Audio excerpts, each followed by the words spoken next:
Hi every one, good morning. இந்த நாள் இனிய நாளாக அமைய வாழ்த்துக்கள். இன்றைக்கி ஏபிசி ஜூஸ் போடுறேன். அதுக்கு கேரட், பீட்ரூட் எல்லாம் கட் பண்ணி வச்சுருக்கேன். கொஞ்சம் ஒரு 2 துண்டு கோகோனட்டு, அதுவும் வந்து தோல் சீவினது, இஞ்சி தோல் சீவினது, லெமன் எடுத்து வச்சுருக்கேன்.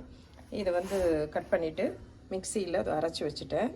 இப்போ வடிகட்டி லெமன் புழிஞ்சி ஜூஸ் சேர்த்துட்டு தேவைப்படுறவங்க சுகர் போட்டுக்கலாம். இப்போது ஏபிசி ஜூஸ் ரெடி ஆகிடுச்சு. டேஸ்ட் பண்ணி பார்க்கலாம். ரொம்ப நல்லாயிருக்கும். இது வந்து அடிக்கடி நம்ம சாப்பிட்றது ரொம்ப நல்லது. டயட்டில் இருக்கிறவங்க டெய்லியுமே இதை எடுத்துப்பாங்க. மார்னிங்கில் எடுத்துக்கலாம், ஆஃப்டர்நூன் எடுத்துக்கலாம், ஈவினிங் எடுத்துக்கலாம், வாட் எவர் இட் இஸ், அது உங்களோட விருப்பம். இது வந்து நான் இதில் தேங்காயும் ஜிஞ்சரும் போட்டிருக்கிறது ஆப்ஷனல் தான். தேவைப்படுறவங்க போட்டுக்கிங்க, அது இல்லைன்னா போட வேணாம்.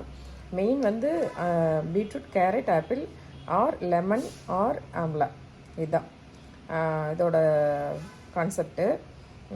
செஞ்சு பாருங்கள், டேஸ்ட் பண்ணி பார்த்துட்டு கமெண்ட்ஸில் உங்களோட ஒப்பீனியன் சொல்லுங்கள். என்னோடய சேனலை லைக் பண்ணுங்கள், ஷேர் பண்ணுங்கள், சப்ஸ்கிரைப் பண்ணுங்கள். தேங்க்யூ.